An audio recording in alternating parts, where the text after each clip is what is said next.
हर हर महादेव, जयशंकर की सभी बोलों से मैं एक छोटी सी बात कहना चाहता हूं। जैसे कि अभी 11 तारीख को हमारे सावन लगने वाले हैं भोले बाबा के। सभी भोले अपने तैयारी में लगे हुए हैं कांवड़ लाने के लिए। तो सभी भोलों से मैं ये निवेदन करना चाहता हूं कि कांवड़ के कुछ नियम होते हैं जिसे भोले हमारे फॉलो नहीं कर पाते। तो आपसे हाथ जोड़ के विनती है कि आप जल लेके आ रहे हैं तो पहले उस जल के नियम समझ लें, सोच लें, फिर कांवड़ अपना जल उठाएं। तो जैसे कि भोले झूला कांवड़ लेके आते हैं, मैंने बहुतों को देखा है कि वो इस कंधे से दूसरे कंधे तक लाने के लिए बहुत से आगे से ही घुमा के अपने जल झुला देते हैं, कांवड़ झुला देते हैं। तो उन भोलों से मैं ये कहना चाहता हूं कि जिस कंधे से आप जल ले रखा है उसको आप पीछे से घुमा के इस कंधे पे लाके जल झुलाएं और उठाते वक्त उसी कंधे पे जल रख के अपना चलें। और दूसरी बात यह है कि बहुत से भोले पिट्ठी लेके आते हैं, उनको भी मैंने देखा है कि अपना जल्दीबाजी में कावड़ इधर से झुलाई, इधर से उतारी, इधर से उतारी और झुला दी अपने। तो प्यार से जल को उतारें और जिससे उतार रहे हैं आप, चाहे उल्टा हाथ हो या सीधा हाथ हो, उसी से आप वापस पहने और अपने प्यार से हाथ जोड़ के गंगा माँ से प्रार्थना करके जल को अपने लगाए सीने से और अपने प्रस्थान करें। बहुत से भोले मैंने देखे हैं कि जल कंधे पे होता है, कोई गुटखा खा रहा है, कोई फ्रूटी पी रहा है, कोई पानी पी रहा है। तो उन भोलों से मैं हाथ जोड़ के विनती है कि ये गलती ना करें, क्योंकि जो आप गुटखा खाते हैं, बार बार थूकते हैं, तो उस पे कुछ छींटे हमारे जल के ऊपर भी आती हैं। आप फ्रूटी पीते चलते चलते तो कुछ फ्रूटी के बूंद हमारे जल के ऊपर भी गिरती है। तो ऐसी गलती ना करें।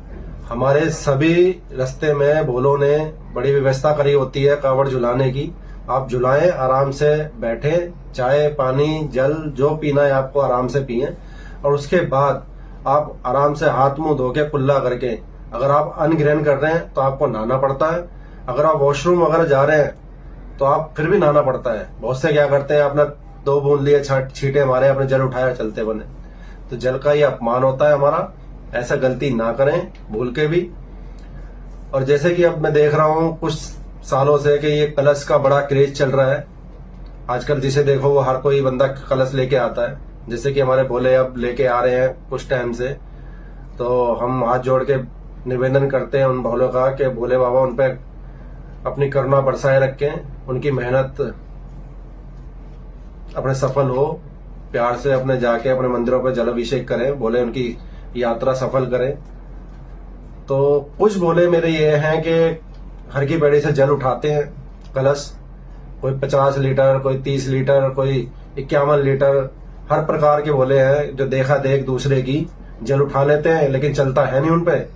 तो गलतियां ये करते हैं कि पिछले साल मैंने जैसे देखा था अपनी आंखों से कि कुछ रास्ते जाके रात को अंधेरे में भोलों का क्रेज कम हो जाता है। मतलब बहुत से भोले थक जाते हैं तो सो जाते हैं, कुछ भोले चल जाते हैं। तो उनका मौका देख के बहुत से भोले उस जल को रास्ते में बिखेर देते हैं, आधा आधा कलश लेके अपने चलते हैं।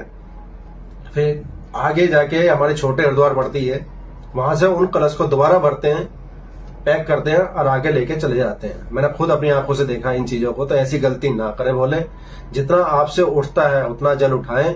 कभी भोला हमसे ये नहीं कहता कि भाई मेरे लिए तुम इतना कष्ट उठाओ, इतना कष्ट मत उठाओ। ठीक है, ये हमारी श्रद्धा है जो हम भोले के प्रति लेके आते हैं जल। ठीक है, अगर भोले को हम एक छोटी सी कैन में भी जल लाकर चढ़ा देंगे तो भोला हमसे उसमें भी राजी हो जाता है, खुश हो जाते हैं, क्यों प्रेम के भूखे हैं, इस चीज के भूखे नहीं है। ठीक है, तो सभी भोलों से मैं ये विनती करता हूं कि थोड़ा इन चीजों का, छोटी छोटी बातों का ध्यान रखें। और मेरी बात आपको अच्छी लगी तो लाइक करें, फॉलो करें, सब्सक्राइब करें। हर हर महादेव, जय शंकर की।